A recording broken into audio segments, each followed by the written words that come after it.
यार बिकॉज तू अपना छोटा भाई है, ये मतलब किस तरह का तूने ये घर दिलवा दिया ससुरालियों को यार। वो छोटे छोटे दड़बे बोल रहे हैं उसको यार। अबे भाई दड़बे अड़बे नहीं है, कौन से ससुराल वाले को कैसे यार ये अजीब तुम बातों में होकर आ जाते हो। ओ भाई मैं तुम्हारा छोटा भाई हूँ, मैंने चीज़ दिलाई है सही।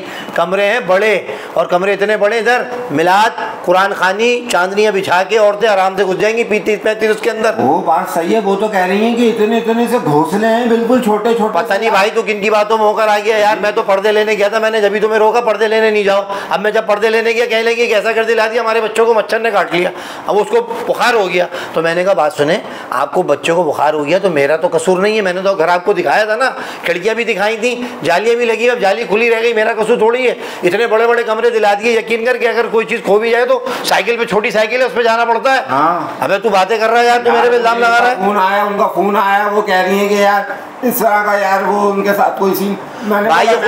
मैंने बोला यार मैं बात करूंगा, मैं बिकॉज के छोटा भाई है, कोई ऐसा नहीं है मसला। मैं तेरे पास आया तो ये क्या कर रहा है भाईजान? मैं आइंदा जान पहचान वालों का काम ही नहीं करूंगा, ये समझे ना। खवातीन के बाद मैंने आपको रोका था कि पर्दे लेने नहीं जाऊँ, मैं जाऊँगा। और जब मैं गया तो उन्होंने क्या इल्जाम लगा दिया कि जब से इस घर में आए मेरे बच्चों को बुखार हो गया, मच्छरों ने। ओ भाई मेरा काम निकाह पढ़ाना है, बाद में घर बसे नहीं बसे मेरा काम नहीं। मेरी फीस दे दो आप, मेरे कमीशन पे इतनी नजरें, मुजाहिद बार में खेमे गाड़ दूँ क्या?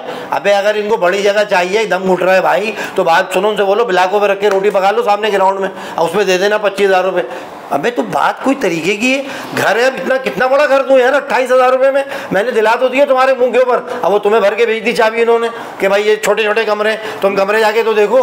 अबे पंखा काम नहीं करता उसके अंदर भाई। यार मेरा तो दिमाग हिला दिया उन्होंने, इसी तरह की बातें कर रही हैं कि ये क्या दिला दिया। आइंदा भाईजान मेरे बाप की तौबा, आइंदा मामला जो है ना इसमें पढ़ना ही नहीं है, साफ सुथरा काम करना है, जान पहचान में आप भी नहीं लाना मेरे पास कोई फरमाइश, और इस चीज़ को खत्म करो, इनके बातों में आओ नहीं, समझे ना। 11 महीने का एग्रीमेंट है, उसके बाद कहानी खत्म कर। अबे कमरों के साइज तो देखो तुम, कमरे जाके देखो, एडवांस मैंने कम ले लिया, कलर करा दिया, हर चीज में मामला उसी पे आते सारी पूरे। वो तो नलों को भी कह रही नहीं, वो कह रही कि उसमें जंग आ रहा है पाइप पे। अबे भाई जंग आ रहा है, जब तक चला रहा है चलाओ। गीजर भी लगा हुआ दे दिया फ्री में। हाँ। वो गीजर भी नहीं निकलवाया मैंने तुम्हारे मुंह पे, वो उन्हीं का है पार्टी। हाँ भाई दूसरी पार्टी का था, मैंने कहा चलो इस्तेमाल कर लो आप। हर चीज में जो है ना आजकल का दौर ही नहीं है भाई, नेकी कर दरिया में डाल, सीधी बात है, रिटर्न नहीं मिलेगा आपको कहीं से भी। आप नेकी करो अल्लाह की रजा के लिए और मुंह मोड़ लो, भाग जाओ वहां से, वहां पे रुकना ही नहीं है। तुम्हारे ख्याल में कितना किया मैंने, अब तुम्हारे को देखो क्या बात बोली कि आपके छोटे भाई ने हमें तो कितने छोटे छोटे कमरे दिला दिए। 27,000 रुपए में 8 अफराद रह रहे हो अंदर यार। अबे यार कोई तरीका है? एक ही लिहाज में सो रहे हो, ड्राइंग रूम में भी सुला रहे हैं, वॉशरूम का इस्तेमाल है, पानी बार बार खत्म हो रहा है। मैंने तो ये बात डिस्कस नहीं करी तुम्हें, पानी का इस्तेमाल पता है कितना है? अबे नफसियाती लोग हैं ये, दिन में 2 दफा कपड़े धोते हैं भाई। वो पूरे पोर्शन वाले तंग हैं इनसे कि भाई पानी भर रहे हैं, जब से आए 3 दफा मोटर चलती है, मेंटेनेंस देते नहीं है ये लोग। तो तुम्हारे मुंह पे तो हम चुप बैठे हुए, तुम आ क्या मैं बोल रहे हो? अब फटाऊं मैं तुम्हारे सामने, ये मसाइल हो रहे हैं वहाँ पर। 6 भाई के खड़ी हुई है, पता नहीं कौन कौन मेहमान हो, आना जाना इतना लगा हुआ, पार्लियामेंट हाउस बनाया हुआ है घर को यार। ऐसी तैसी कर दी, नलों को तोड़ दिया अभी से ही।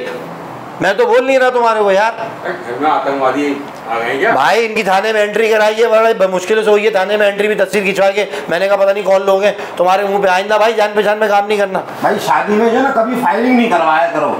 फायरिंग होती है ना तो जिंदगी भर फायरिंग होती रहती है। अब देखो ये सारी फायरिंग चल रही है, उधर से खून आ रहा है, मैं इधर आ रहा हूँ, मैं उधर जा रहा हूँ। ये बात तुमने बड़ी पॉइंट की करी कि शादी में जिसकी फायरिंग हुई है ना उसके बस सारी जिंदगी फायरिंग होती है। फायरिंग ही होती है। ये बात पॉइंट, ये बाट तुमने बहुत सही कर दी है। अरे फायरिंग धबंग धबंग टका टका वो टका टका दबंग दबंग, ये तो है, ये चल आवाजें आ रही होती है।